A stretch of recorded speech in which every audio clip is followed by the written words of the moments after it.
바울 신학의 그리스도론이라, 즉 바울의 그리스도론. 제목을 통해서 바울이 예수 그리스도를 이해하는 그 이해 개념이 무엇인가 하는 부분을 한 살펴보려고 그래요.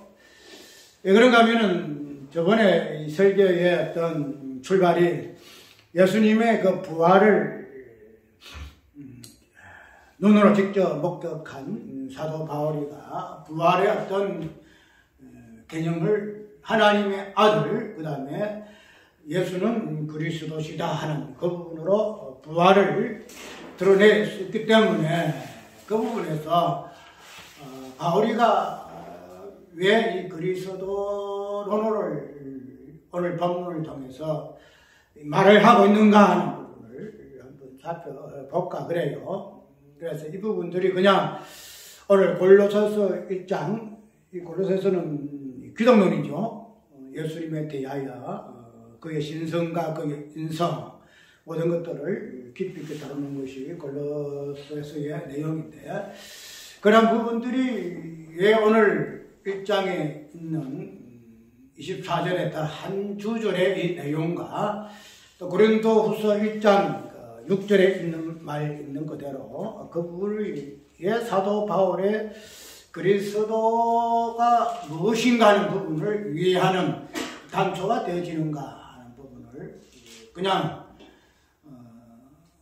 그리스도론이라는 이런 부분만 가지고 보는 것이 아니고 그 출발이 부활의 어떤 본질이 무엇으로 표현되어지고 있는가 하는 것으로 우리가 이해를 하고 있기 때문에 지금 살펴보는 거예요. 그러기 때문에 그리스도론이라 해가지고 그리스도론이 기독론이잖아요. 기독론을 말을 하지만은 그리스도론이 이게 정확해요. 기독론은 조직신학에서 다루는 이 부분이지만은 오늘 성경에 있는 표현 그대로 그리스도론이다 하는 이 부분을 우리는 성경에서 세밀하게 이야기하고 있는데, 그러한 부분에서 그냥 기독론, 그냥 그리스도 이 부분에서만 찾아보는 것이 아니고 결론적인 부분에서는 왜 사도 바울이가 부활이라는 이 사건을 통해서 하나님의 아들, 그 다음에 그리스도라는 이 개념을 끄집어냈는가, 또 증거하고 선포할 수밖에 없는가 하는 이 부분들이 오늘 우리에게 결론적으로 우리에게는 어떠한 부분으로 말하고자 하는 것인가 하는 그것이 오늘 본문에 있는 내용을 통해서 바울의 그리스도론이라고 제목을 지을 수밖에 없는 부분이에요. 우리가 그리스도론, 기독론을 이야기하게 되면 굉장히 어렵죠. 옛날 교부시대에 있어서는 큰 난제가 하나는 삼위일체죠. 삼위일체가 왜 삼위일체냐, 왜 하나님이 삼위일체로 정의할 수밖에 없는가 하는 부분을 가지고 많은 논란을 했죠. 그 다음에 또 어려운 것이 이 기독론이에요. 기독론. 근데 삼위일체로는 한마디로 뭐랄까요, 신론이잖아. 그래서 삼위가 어떻게 한 하나님으로 이렇게 존재하는가 하는 부분을 어려워요. 굉장히 어려워서 이건 어떤 하나의 신비고 하나의 비밀이기 때문에 우리가 이 땅에 있는 그 계시를 통해서만 부분적으로 알 수 있는 것밖에 없죠. 하나님의 계시는 창세전에 있는 그 내용이 진정한 하나님 계시이기 때문에 그거는 이 땅에 있는 창세 후에 어떤 계시의 내용으로서는 부분적으로 알 수밖에 없다는 거죠. 그러니까 하나님의 그 본질, 그 속성, 그 존재하심에 대한 모든 것을 앞쪽에서 말하고 있는 그 삼위일체라는 이 부분도 어려울 수밖에 없는 거야. 그래서 그냥 삼위일체는 이런 것이다. 다양한 표현을 통해 설명하고 있지만은, 그러나 누구든지 정확하게 삼위일체가 이런 것이다. 논리적으로 설명할 수 있는 그러한 부분은 우리가 없지요.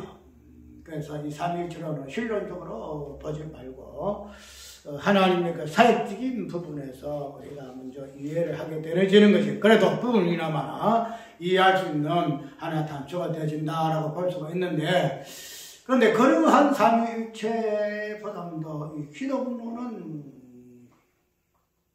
더 신비로울 수밖에 없는 것이, 왜냐하면은 기독교의 그 중심이 뭔가 하면은, 예수님의 그 신성과 인성이잖아요. 신성과 인성.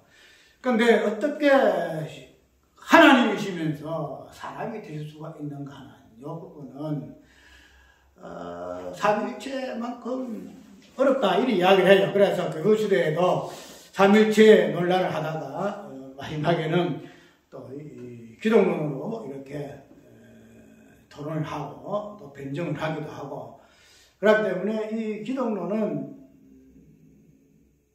생겨난죄예요. 그래서 굉장히 이제 예수 그리스도의 모든 것들을 어떤 논리로서 설명하고,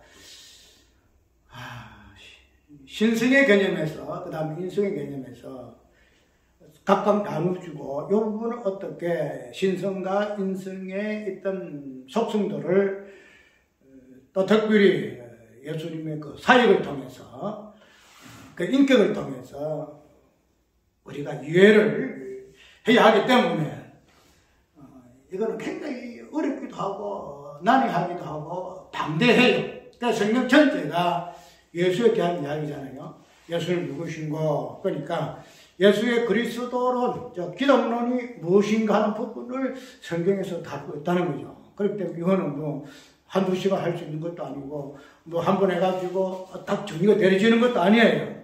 그러나 그런 방대한 이 내용들을 또 일부 부분적으로만 말씀들을 통해서 하나하나 살펴볼 수밖에 없는 그 한계성을 인정해야 한다는 거죠.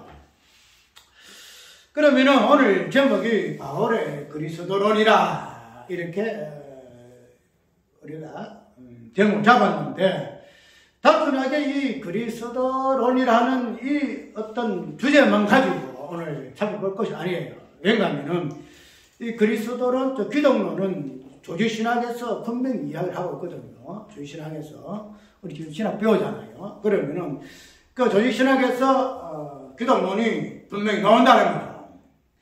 그 되면은 조직신학에서 말하고자 하는 기독론이 분명히 있어요. 그런데 오늘 살펴볼 부분은 조직신학에서 말하고 있는 이 기독론이 아니에요. 기독론이 아니고 뭔가 하면은 사도 바울이가 말하는 성경신학, 바울신학의 어떤 관점에서 그리스도론, 기독론은 무엇을 이야기하고 있는가 하는 부분을 좀 이야기를 하고 있기 때문에, 단순하게 조직신학에서 말하고 있는 기독론, 그리스도론에서만 그 부분을 이야기를 안 하고 그것을 조금 뛰어넘어서 그것을 스쳐 지나가면서 바울이가 말하고자 하는 그리스도는 과연 어떠한 내용인가, 어떤 부분으로 이야기하고 있는가 하는 부분으로 우리가 이해를 좀 해보려고 그래요. 왜냐하면 조직신학에서 말하는 기독론은 기독론적인 그 입장에서만 그 부분을 이야기할 때에 중심을 어떻게 출발하는가 하면은 그리스도라는 이 개념 자체가 보통 무엇을 이야기하죠? 그리스도의 개념은 기름 부음이라는 것으로 이야기하죠. 기름 부음. 부음을 받은 자. 이것을 우리가 기독론의 그리스도의 어떤 부분에서 그리스도라는 것이 무엇인가 하는 그 부분을 이 관점에서 이제부터 시작을 해요. 그리스도는 뭐냐? 그리스도라는 것 자체가 우리는 저번에 한번 자꾸 살펴봤잖아요. 그 다 이야기입니다. 뭐 지난 이야기니까 할 수 없고, 그러나 메시아, 그 다음에 그리스도, 이 부분을 이야기하고 있는 부분이잖아요. 그러면은, 오늘 본문 속에서 말하고 있는 이 그리스도, 또 제목에서 말하고 있는 이 그리스도, 이 부분은 기름 부음을 받은 자를 의미를 한다는 거죠. 기름 부음을 받은 자를 의미를. 그러면은, 기름 부음을 받은 자를 그리스도라 이렇게 이야기하거든요. 그리스도는 따로 있는 게 아니에요. 그리스도가 뭐냐? 메시아가 뭐냐? 메시아는 어떤 것을 이야기하고 있냐면은 기름 부음을 받은 자를 메시아라 이렇게 이야기하고 그리스도라 이렇게 이야기를 한다는 거죠. 그러면 우리가 기름 부음을 받은 이 부분은 단순한 기름 부음을 받았다 이야기하는데, 기름 부음을 받을 때에 성경에서 어떤 자가 기름 부음을 받죠? 어떤 자가 다 알죠, 우리가. 기도 배웠어요? 좀 배웠어요. 원래 이 조직신학 이거는 신학교 3학년 때 배워요. 3학년 때. 왜냐하면 어렵기 때문에 3학년 때 배웠는데, 이 부분에서 기독론을 기름 부음을 받은 자는 우리가 왕이죠, 제사장이죠, 그 다음에 무엇이요? 선지자예요. 이거는 이제 이 부분에서 빼놓을 수 없는 개념들이에요. 기름 부은 자는 뭐냐? 어떤 자가 기름을 부음을 받느냐? 왕이 기름 부음을 받고, 그 다음에 제사장이 기름 부음을 받고, 선지자가 기름 부음을 받는다. 이렇게 우리가 이야기를 하고 있어요. 그래서 이렇게 기름 부음을 받은 왕, 기름 부음을 받은 제사장, 기름 부음을 받은 선지자가 뭐예요? 그리스도다. 그리스도. 우리가 기름 부음을 받았기 때문에 이 기름 부음을 받은 자는 왕이요, 제사장이요, 선지자라 이렇게 나누는데, 이 세 가지의 어떤 개념을 통해서 기름 부음을 받게 된 자를 무엇으로 이야기하는가 하면 그리스도다 이렇게 이야기하는 거예요. 그 다음에 메시아다 이렇게 이야기를 좀 하는 거예요. 그 때문에 우리가 그리스도를 먼저 이해를 하기 위해서는 기름 부음을 받은 자로서의 왕이, 그 다음에 제사장이, 선지자가 무엇인가 하는 이 부분을 먼저 이해를 해야 되겠죠. 그렇기 때문에 이런 부분들을 하나하나 다 다루게 되면 굉장히 많은 시간이 풀려를 하겠죠. 근데 어쨌든 그리스도 기름 부음 자의 어떤 그 개념은 왕, 제사장, 선지자로 우리가 적용되어지고 있기 때문에 이 부분에서 살펴봐야 되겠죠. 기름 부음이 왜 왕이 기름 부음이 되어야 하자고, 제사장 그 다음에 선지자가 기름 부음을 받아야 되고, 이러한 자를 우리가 뭐 하신다? 그리스도라 이렇게 되어지는 부분에서는 그 어떤 의미적인 부분에서 우리가 설명을 좀 해야 되겠지요. 그렇게 되면은 그런 설명을 하기 전에 오늘 본문 속에서 보게 되면은 사도 바울이가 그리스도를 이해를 하게 되어질 때에 오늘 본문을 충분히 보게 되게 되면 어떻게 이야기하고 있어요? 고린도 후서 읽기 전에 골로새서 1장을 보게 되면은 내가 이제 너희를 위하여 받는 괴로움을 기뻐하고 그리스도의 남은 고난을 그의 몸된 교회를 위하여 내 육체에 쳐놓으라 이렇게 이야기를 좀 하고 있다는 거예요. 이게 이따 나중에 설명할 부분이지만은 이 기름 부음을 받은 왕, 제사장, 그 다음에 선지자의 이 개념을 사도 바울은 어떻게 이해를 하는가 하면 고난이라는 개념으로 이해를 해요. 고난의 개념.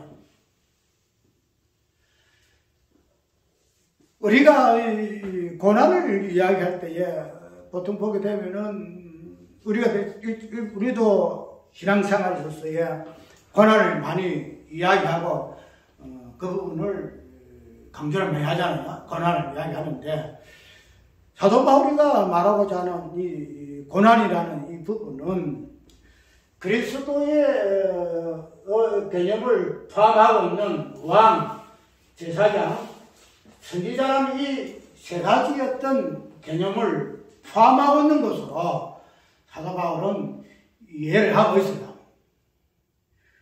그렇기 때문에 이 고난이나 이 개념 자체가 그리스도의 어떤 사역이 되어지는 왕, 제사장, 선지자의 개념으로 왜 사도 바울은 이해를 할 수밖에 없게 되어졌는가 하는 부분을 우리가 한번 살펴보아야 될 거예요.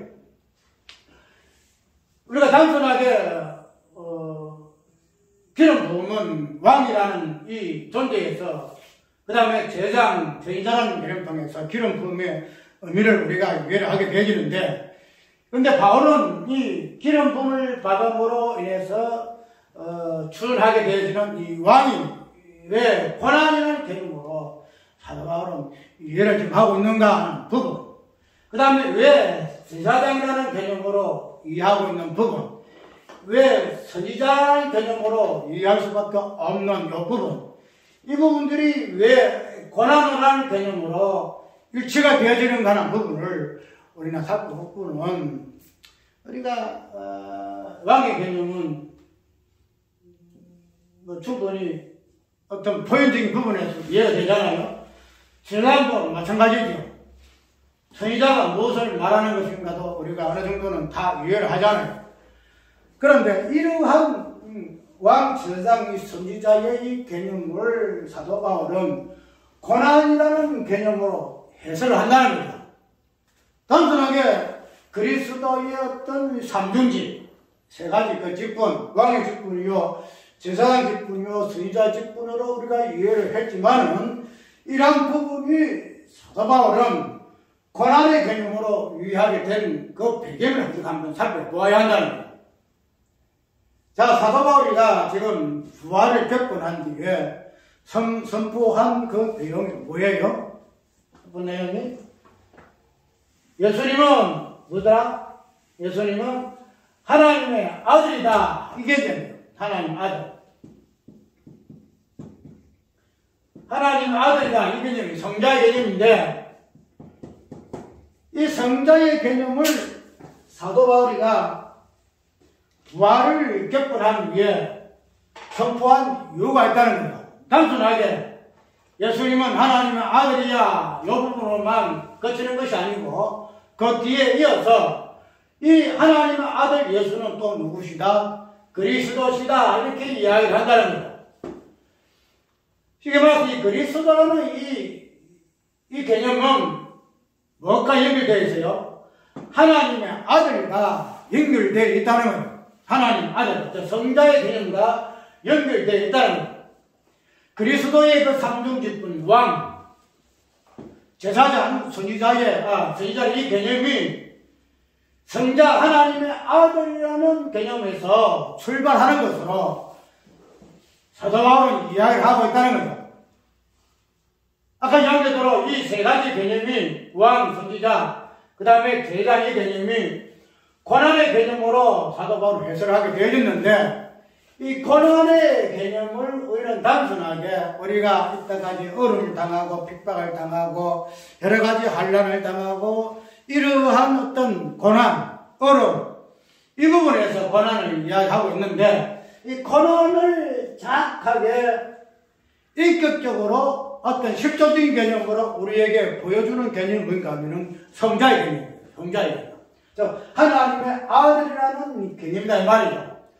그렇기 때문에 우리가 이때까지 고난을 단순하게 그냥 마지막에는 고난의 본질이 되어지는 그 십자가라는 그 부분에서 우리가 고난을 이해했는데, 근데 성경에서 말하고 있는 어떤 고난의 그 본질적인 이 부분은 그냥 사건화된 십자가의 어떤 부분에서만 우리가 이해할 것이 아니고, 고난의 그 본질이 되어지는 즉 하나님의 아들, 즉 성자라는 개념 속에서 우리가 고난을 이해를 하게 되어진다는 거죠. 그러니까 이 고난이라는 이 개념이 우리가 고난을 당해, 우리가 고난 받을 수밖에 없어, 핍박과 환난을 당하는 존재야, 예수님의 그 십자가를 우리가 지어야 돼, 이런 신앙의 어떤 본질 부분에서 고난을 이해를 하지만은, 그 고난이라는 이 개념이 어디에서 출발했는가? 그 출발의 개념이 하나님의 아들, 성자라는 개념 속에서 우리가 그 본질적인 부분을 이해를 할 것 같으면은, 우리가 그리스도의 그 삼중직분이 되어지는 왕의 개념을, 제사장의 개념을, 선지자의 개념을 고난으로 해석할 수밖에 없는 그 단위성이 충분하다 이 말이에요. 왜? 부활이라는 이 개념 속에서는 뭐가 있어요? 그리스도라는 이 개념이 있는 것이 아니잖아요. 뭐가 있어요? 그러면은 예수는 하나님의 아들이시다. 이걸 포함하거든요. 이게 본질이 된 말이에요. 이 하나님의 아들이라는 요 본질적인 개념에서 그리스도라는 그 삼중 직분 왕, 제사장, 순위자가 나왔다는 거예요. 그러면은 아까 고난 자체가 하나님 아들 성자이기 때문에 사도 바울은 고난을 무엇으로 유일하죠? 우리가 그냥 예수님은 그리스도로서 삼중 직분을 가지고 있어. 그래서 그런 삼중 직분으로서 왕, 제사장, 선지자로 이야기하고 있으나 그러나 바울은 조지시락에서 말하고 있는 그리스도의 삼중 직분으로 그치지 아니하고 바울 신학, 성경 신학에서 말하고자 하는 고난의 그 본질적인 의미를 짚어서 무엇으로? 하나님의 아들에서의 성자에서 발견할 수밖에 없는 그 고난의 의미로서 이야기를 좀 하고 있다는 거예요. 이야기. 그렇기 때문에 우리가 단순하게 이 왕의 개념, 이 선지자의 개념, 이 제사장의 개념을 예수님의 삼중 직분, 그리스도 직으로서의 삼중 직분으로만 그분이 되셨다라고 이렇게 이야기를 해서는 아니 되고, 이번에서 바울의 신학으로서 통해서 이 삼중 직분이 그 적용적인 부분에서, 적용적인 부분에서 오늘 우리에게 어떤 의미로 우리에게 주어졌는가 하는 부분으로 우리가 살펴보아야 한다는 거예요. 그거에서 사도 바울은 오늘 본문에서 어떻게 이야기하고 있죠? 내가 그리스도의 남은 고난을 무엇으로? 몸된 교회를 위하여 뭐 한다고? 내 육체에 채운다. 이렇게 이야기를 좀 하고 있다는 거예요. 단순하게 예수의 그리스도의 그 삼중직분, 예수님은 왕이야, 예수님은 제사장이야, 예수님은 선지자야, 이렇게 거치는 것이 아니야. 이런 것을 고난으로 이해를 해서 이 고난을 사도 바울은 단순히 자기를 위해서 고난받는 것을 이야기하고 있지 아니하고 그리스도의 그 남은 고난인데, 그리스도의 남은 고난이 남았다. 남은 고난인데 이 고난을 몸된 교회를 위하여 자기 육체에 채우는 것으로 이야기를 좀 하고 있다는 거예요. 오늘 좀 길어요. 길지만은 조금 한번 따라보고 시간이 안 되면 다음에 하더라도. 그러면 오늘 우리가 아까 이야기대로 왕, 제사장, 그 다음에 선지자, 예수님이 우리에게 왕이 되시고 제사장 되시고 선지자 되셨다. 30분으로만 우리가 이해를 하는데, 이런 부분들이 우리가 베드로 전서에서 보게 되게 되면은 어떻게 이야기죠? 우리는 하나님 택하신 족속이 이야기하잖아요.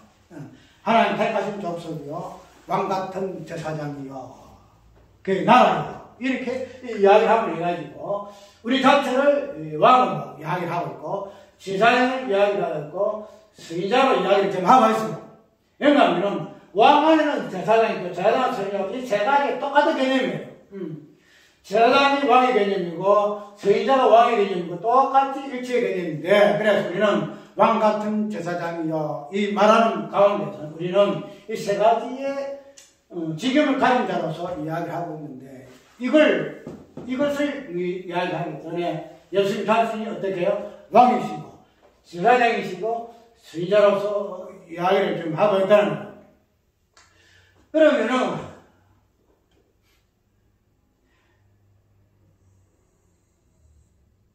이거를 좀 설명을 하게 되면 조금 난해한 부분이 있지만은 우리가 이때까지 뭐예요? 좀 어려운 부분을 많이 짚었죠. 창세 전에 어떤 개념을 가지고 이 땅에 있는 그 내용들을 설명하는 이 부분.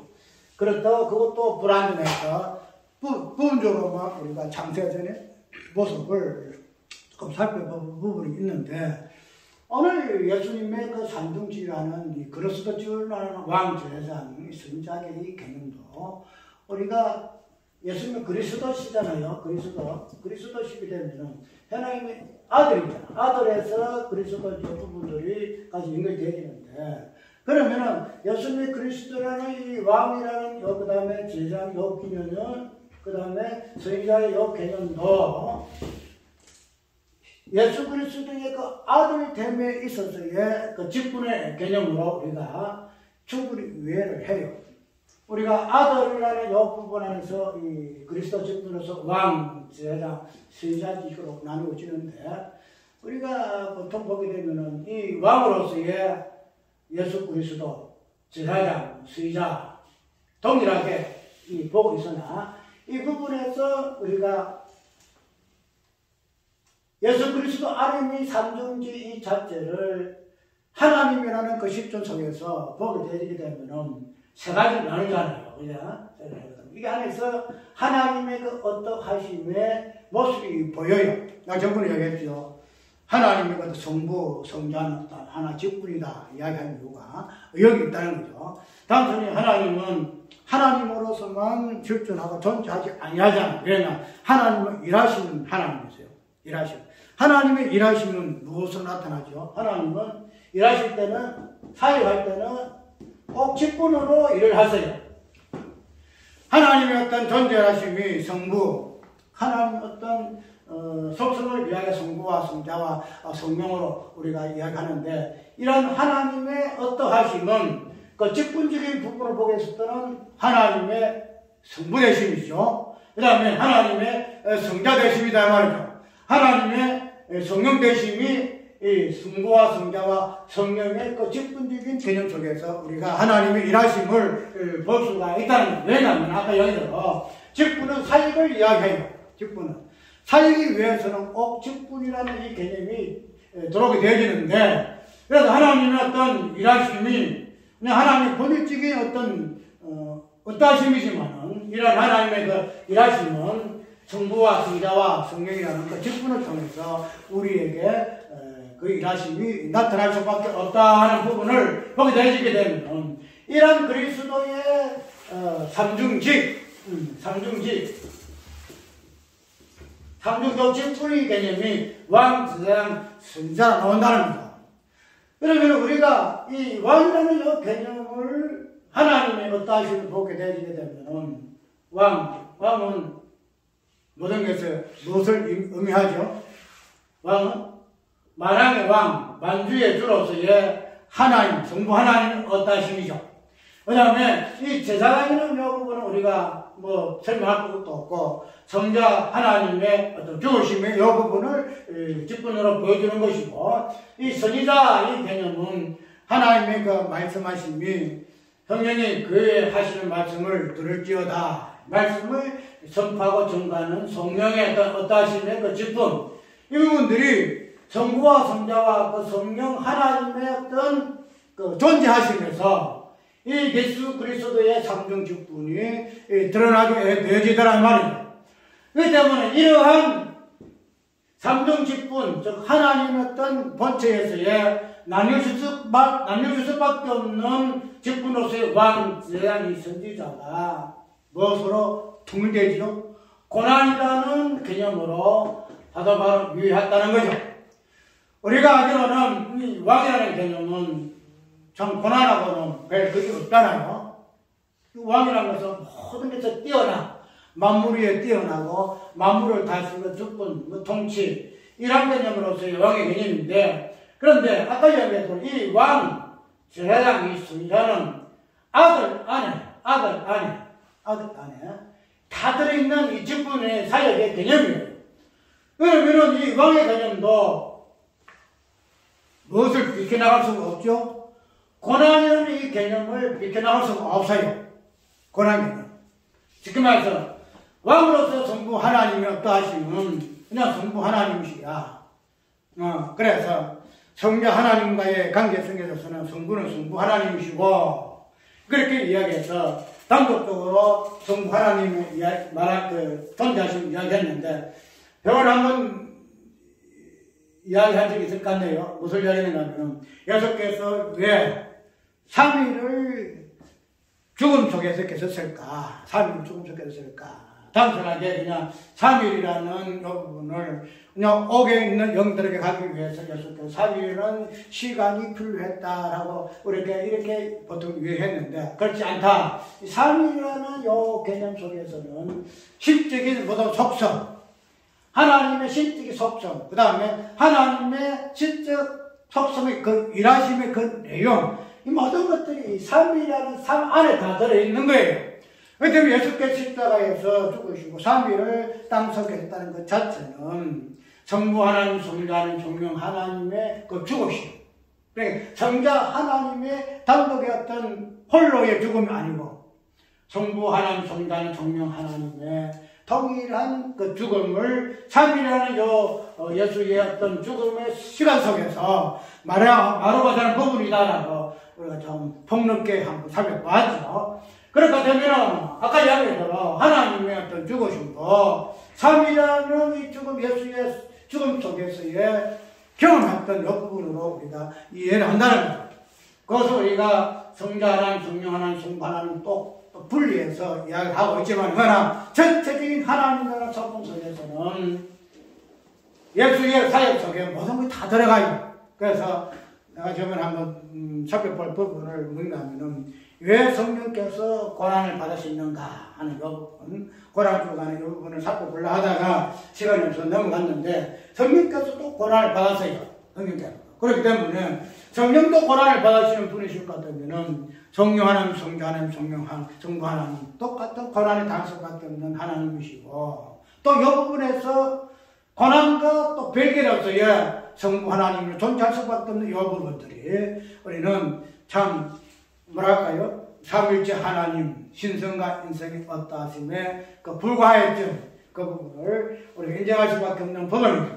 어떤 이 왕의 개념 속에 그리스도의 삼정 직분의 첫 번째 개념되는 왕의 직분 속에서도 우리는 무엇을 발견할 수가 있다? 고난의 의미를 발견할 수 있다는 거예요. 고난의 의미를.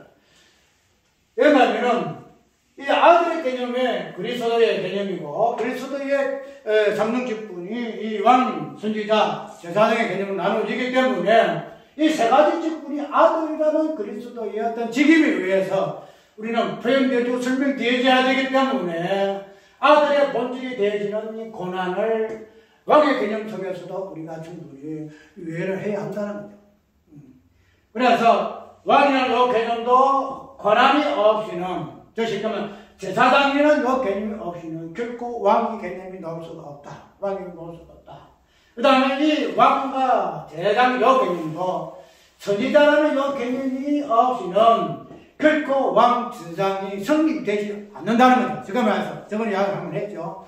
성부와 성자와 이 성령의 관계성에서는 그냥 성부와 성자, 그 다음에 성령이 계신다. 그렇게 이야기하고 있는데 성령은 어떠신 분이죠? 성령은 하나님의 영으로서 예수의 영으로서 뭐예요? 증거의 영이시다. 이야기가 증거예요. 증거라는 것은 단순하게 어떤 있는 사실에 대해서 확정하는 이런 개념으로 우리가 증거를 많이 하잖아요. 그런데 일반적으로 그러한 관점에서 증거의 개념이 아니고 성경에서 말하는 성령의 증거는 성령의 증거가 아니고서는 성부가 될 수가 없어요. 잠깐 내가 저걸 언급했죠. 성령의 증거가 없이는 성자가 성자 되지 못한단 말이에요. 쉽게 말해서 성령 하나님의 어떤 증거는 나 성부가 나 성부야, 성자가 성자야. 그러니까 너는 그냥 성부가 성자 그 부분을 증거만 해. 이런 어떤 들리로서 성령의 증거가 있는 건 아니다 말이에요. 우리 이 땅에 있는 증거는 어떤 확실된 어떤 확실 위에, 확실한 사실 위에 그 부분을 그것을 확정하는 부분으로서 증거의 개념이 가지고 있는데 성경에서 말하고 있는 이 성령의 증거는 그렇지 않다는 거죠. 쉽게 말해 성령의 증거가 없이는 성령의 증거를 안 하면은 성부가 존재 안 해요. 성자도 존재 안 하고. 그러니까 이 성령 하나님의 어떤 하나님 되심의 본질적인 의미가 여기 있다는 거죠. 그런 분을 우리가 볼 것 같으면은 우리 어떤 선지자라는 이 개념 자체도 예수 그리스도의 그 삼중 직분으로서 당연하게 기름 부음을 받을 수밖에 없는 그 당신이 여기 있다는 오늘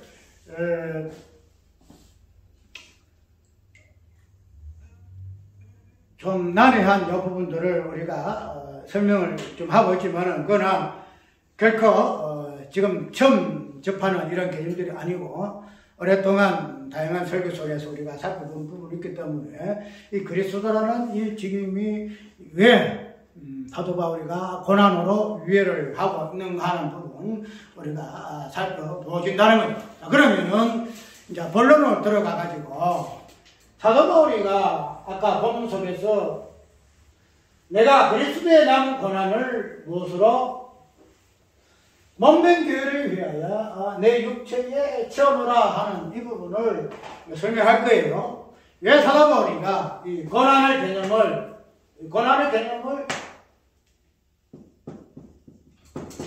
삼중직분으로 우리가 이해를 하고 이 부분에 있어서의 고난을 그리스도의 몸된 교회를 위해서 자기가 감당하는 것으로 이렇게 표현하고 있는가 하는 부분. 이 부분이 굉장히 중요해요. 내가 저번 설교에, 주일날 오전 설교했었어요. 오후 설교했나? 오후 설교했네. 오후 설교에서요, 예수님의 어떤 하나님 아들 되신다. 그 다음에 그리스도의 그 대심의 이 부분에서만 그리지 아니하고 무엇으로까지 우리가 나갔지요? 예수님 하나님 아들 되시면 오늘 우리의 하나님 아들 되신다. 우리가 하나님의 아들 되심이 하나님의 아들 되심의 어떤 증거다 이 말이죠. 우리가 이때까지 좀 성경을 볼 때에 다양한 관점에서 한번 뒤집박도 시켜봐야 돼요. 이게 연락하면은. 왜냐하면은 우리가 너무 어떤 그 이미지라든가 어떤 개념이 관념으로 그냥 간행으로 이렇게 뭐 되어 있는데 우리가 자꾸 다음대 셀라 그렇게 하는데 조금 그래가 좀 좌절해야 되는데 어떤 연결 짓기를 잠깐만 언급할게요. 우리가 하나님의 아들이라는 이 개념을 이야기를 할 때에 우리가 보통 알기로는 하나님 예수님이 아들 됐어서 고린도 로마서 있는 것으로 우리가 그 맏아들이 되심으로 인해서 왜 그걸 맏아들이 되셨는가? 그 맏아들 된 이유가 맏아들이죠. 장자예요. 아들 된 이유는 우리가 장자 후에 찾아 아들 되기 위해서 예수께서 아들 되셨다라고 우리가 보통 이해를 하잖아요. 그런데 우리가 성경을 바꿔놓고 생각해 볼 것 같으면 예수님의 어떤 일하심은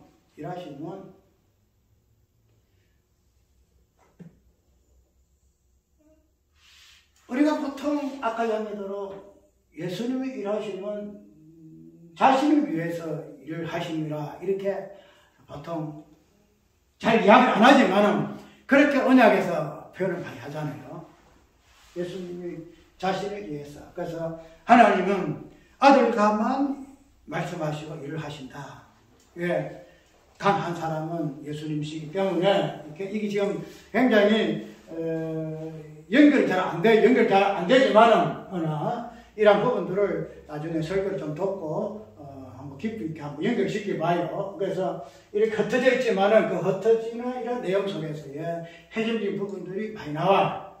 때문에는 하나님의 예수님의 아들 되심은 그냥 당신이 아들 되셨다.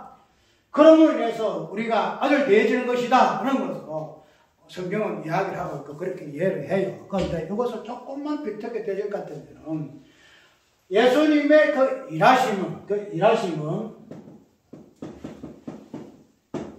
자신을 위해서 일하십니다. 이게 정설이에요. 이게 정설이고 이것이 우리의 어떤 모든 것들을 제쳐놓는 어떤 바람직한 본이에요. 그런데 그런 부분들이 오늘 우리에게 지금 사도 바울이가 말하고자 하는 내가 그리스도의 그 남은 고난을 몸된 교회를 위해서 내 육체에 채운다는 이런 관점에서 볼 것 같으면 예수님의 그 일하심은 뭐예요? 자신을 위해서 일하심이 아니다 이 말이에요. 지금 말해서 바울이가 고난을 받죠. 고난 받는다는 거죠. 오늘 본을 보게 될 것 때문에 고린도 후서라든지 오늘 골로새서 보게 되면 바울이 받는 이 고난은 무슨 고난이에요? 자신을 위한 고난으로 이야기 좀 안 해요. 자신을 위한 고난. 내가 고난을 받는다. 이 고난 받는 것은 예수 그리스도의 그 남은 고난인데 이 고난을 위해서 남은 고난을 이제 남았다는 거죠. 아직도 고난 당할 일이 남아있는데 이 남아있는 고난을 자기 자신이 내가 당한다 이렇게 이야기하고 있지 않냐고. 이 고난이 누구의 고난으로 이야기하고 있죠? 예수 그리스도의 그 몸으로서의 고난으로 이야기를 좀 하고 있다는 거예요. 그렇게 되면은 사도 바울이가 받는 고난을 자기 자신을 위한 것이 아닐 것인데, 그러면 이 부분에서 더 뛰어넘어서 예수께서 받는 이 고난도 무엇을 위한 고난? 자기 자신을 위한 고난이 아니고 무엇을 위한 고난이에요? 그리스도의 몸된 고난을 위한 고난이다 이 말이에요. 그러면은 아까 이야기한 것처럼 예수님의 그 행하시는 모든 것들은 즉 아들 되심도 그 다음에 우리가 아들 되시는 건데, 예수님의 하나님의 아들 되심은 창세전의 성자 되심은 그냥 하나님이 그냥 당신이 그냥 성자 되셨다 하는 이 부분이 그냥 본질적인 부분에서 1차적인 거예요. 그래 맞는데 이런 것들이 창세 후에 어떠하심을 통해서 보여지는 부분은 뭐냐면 성자 되심은 자기 스스로 어떤 하나님의 본질에 의해서 성자 되심이 아니라 뭐예요? 우리의 성자됨을 위해서, 하나님의 아들됨을 위해서 맞섰다? 당신이 성자 되셨다는 거야. 좀 어렵죠? 하나님의 아들 성자 예수 얘기했는데, 창세전에 어떤 그 성자 되심은 그냥 우리 어떤 뭐가 연관없이 그런 것이 아니고, 하나님의 그 성자 되심은 우리의 아들됨을 위해서, 아들됨이 무엇인가 하는 부분을 우리에게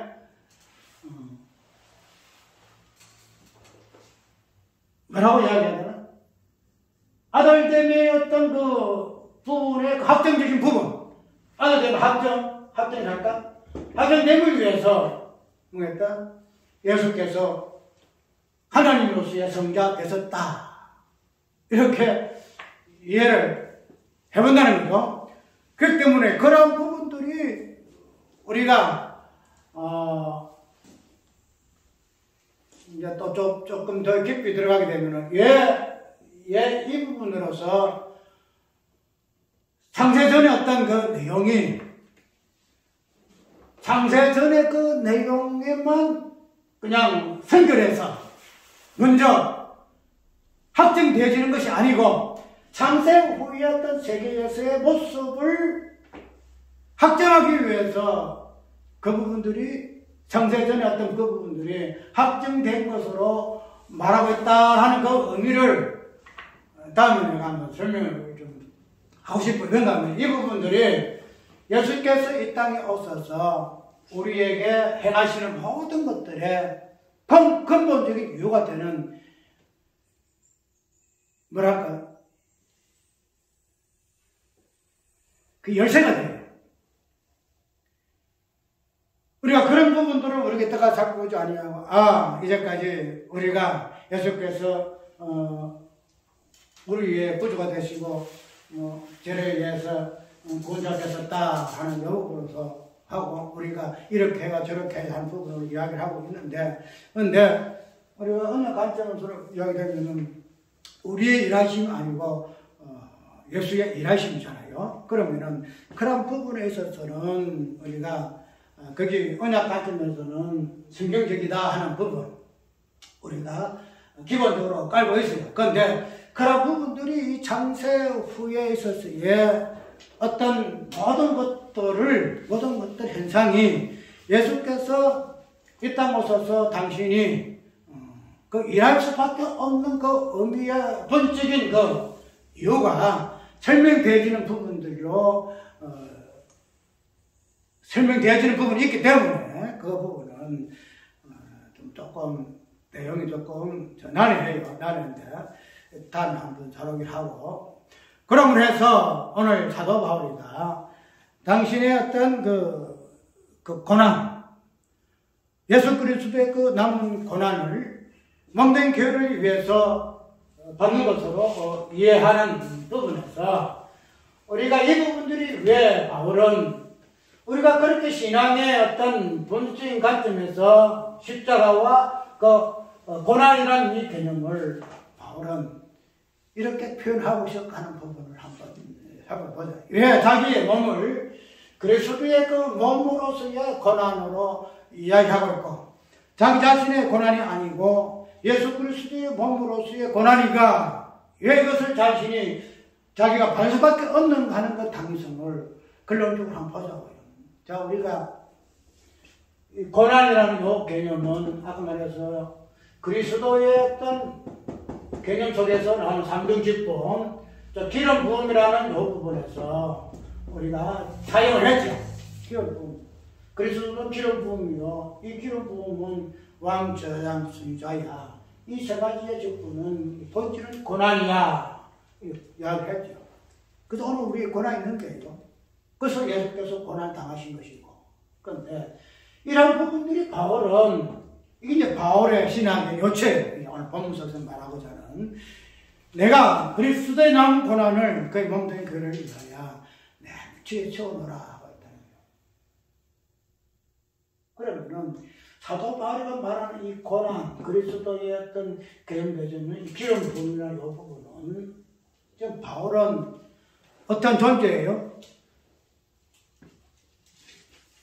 그리스도의 고난을 그리스도라는 이 고난을 자기가 위한 존재예요. 즉 그리스도라는 요 어떤 개념 속에서 세 가지 직분을 위한 존재가 이 사도 바울이에요. 즉 쉽게 말해서 그리스도라는 요 직임은 이 직분을 된 위에는 무엇을 통해서 가능해요? 기름 부음을 받아야만이 가능해요. 기름 부음을 받아야. 기름 부음을 받아야 삼중 직분을 행할 수가 있고 그것을 뭐라 그래요? 그리스도라 이렇게 이야기한다는 거죠. 그러면은 사도 바울은 지금 이 고난을 이야기할 때에 사도 바울의 존재는 어떤 존재예요? 기름 부음을 받은 자로서의 존재예요. 사도 바울은 기름 부음을 받은 자. 동일하게 우리가 그리스도의 몸된 그의 이야기할 때에 그는 어떤 존재예요? 동일하게 기름 부음을 받은 존재예요.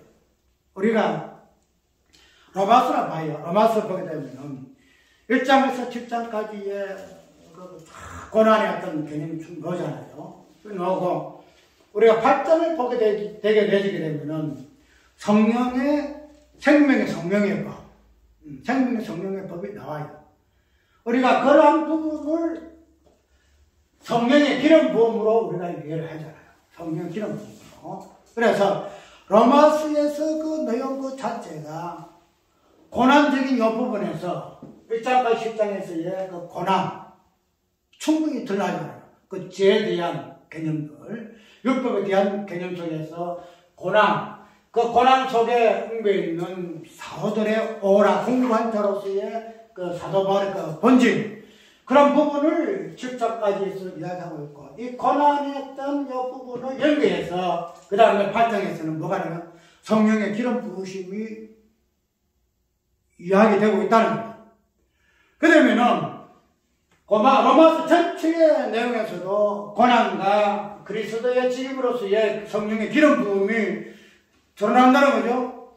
그러면은 우리 사도 바울이 지금 몸된 교회를 위해서 내가 뭐 한다? 그리스도 남은 고난을 내 육체에 채운다 하는 이유가 기름 부음을 받은 자로서 기름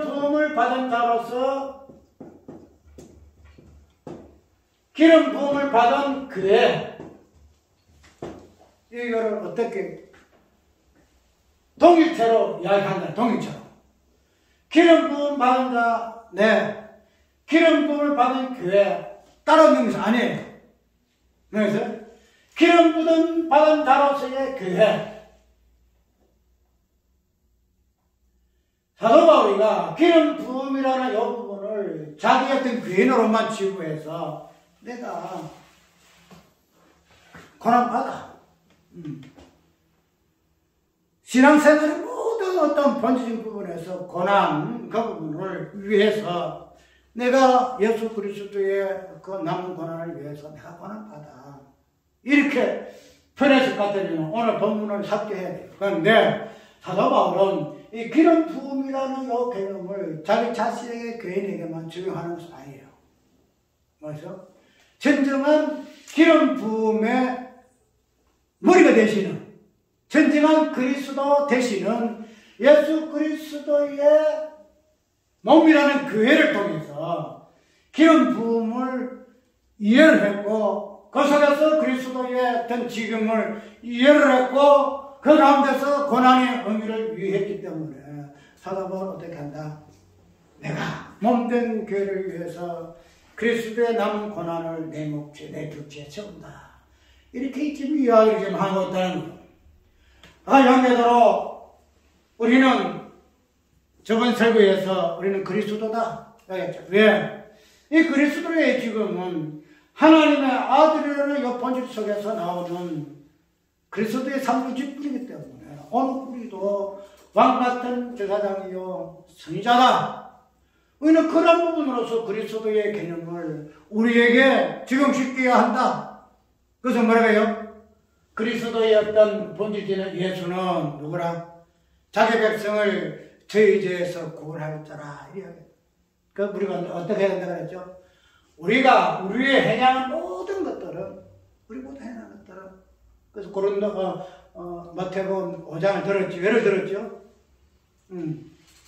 우리가 마태복음 5장에는 율법 모든 것들이 있고 복음 모든 내용 다 들어있을 거 아니에요. 율법 있고 복음 있는 것이 마태복음 5장이에요.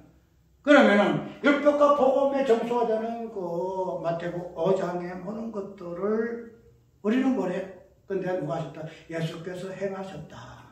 그 행하심으로 말미암아 뭐 한다? 구원자가 되셨다. 어떤 자기 백성을 죄에서 구원자가 되셨다. 그러면 오늘 우리의 그리스도 된 우리의 모습도 뭐한다?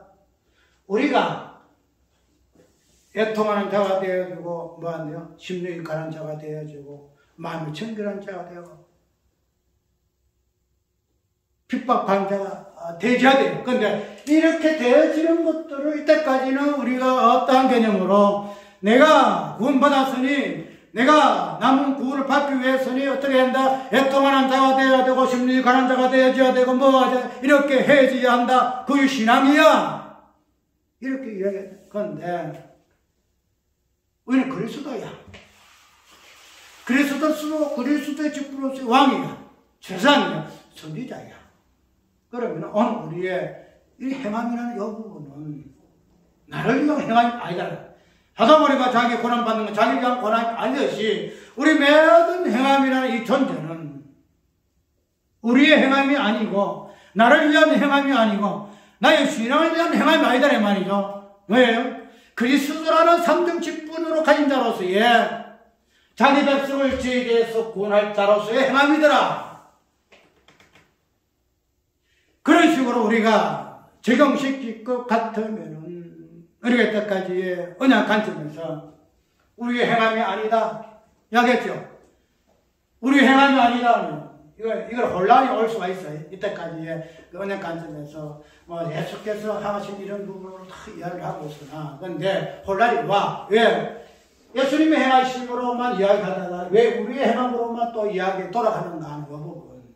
이 부분을 할 때 이게 이해를 잘해야 돼. 이해를 잘못하면 이 혼란이 생겨요. 혼란이 생겨서 이것 따고 죽다 밥도 안 되는데 아까 얘기대로 이 그리스도라는 이 직분 자체, 예수라는 이 직분 자체, 이 부분의 모든 것들은 예수의 어떠하심에서 우리가 해석되지는 부분이에요. 예수님은 구원자야. 그 구원자로서 행하심은 무엇을 위해서?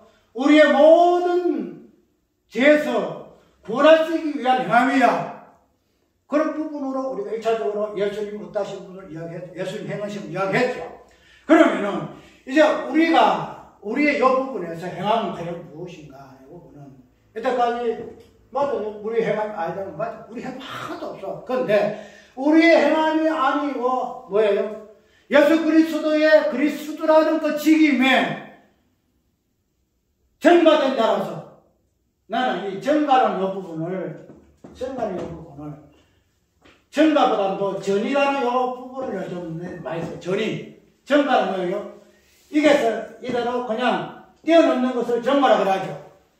예수 그리스도의 어가 우리 전가되었다. 그런데 이 전이라는 이 개념은 그게 아니고, 전이라는 것은 똑같이 있다가 전체로 가 있다가 부분적으로 전체인데 부분적으로 되어 있다가 전타적으로 합쳐되는 것이 전이거든. 그래서 암이 여기 있다가 심장에 있다가 폐로 전이 되었다. 이 전이라는 전가라는 말 안 쓰잖아요.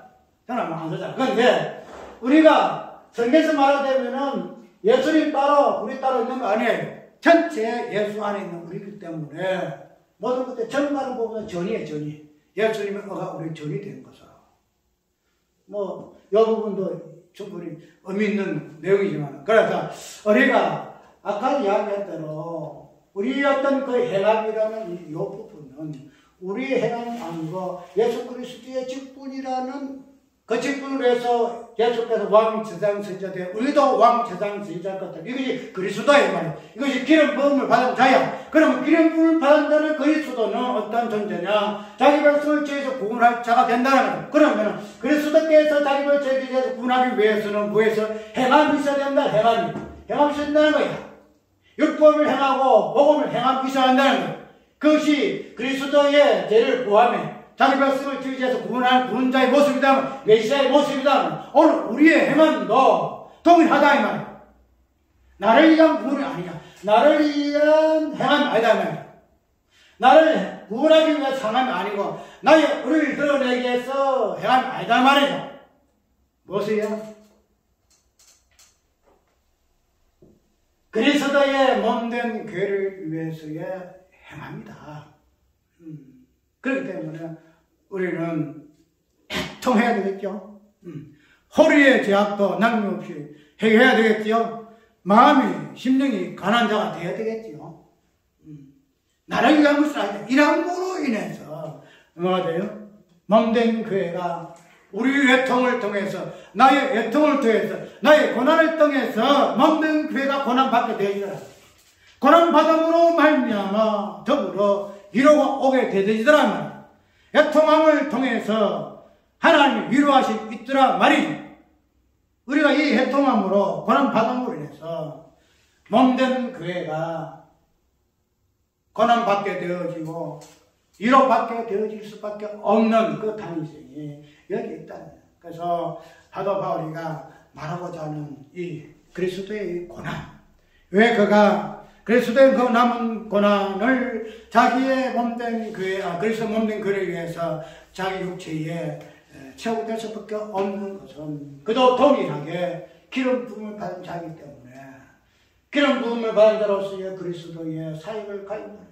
그렇기 때문에 기름 부음을 받은 교회로서의 연합성을 가지고 자기가 고난 받을 수가 없음이 자기의 육체에 그래서 남은 고난을 채우는 것으로 표현하고 있다는 사실 우리가 기억해야 합니다. 그래서 오늘 바울의 그리스도로는 저희 신학에서 그리스도 기도문을 중심으로 해가지고 더불어 적용해서 기름 부음에 있어서의 왕 제사장 선지자가 고난으로 어떤 의미로서 다시 해석이 되어지고, 이런 고난이라는 이 개념 자체가 예수 그리스도 그 십자가라는 그 고난의 본질적인 부분으로 우리에게 적용되어지는가 하는 부분 살펴보았다는 거, 오늘 좀 깊이 있게 돌아가서 묵상하기 바랍니다. 잠깐만.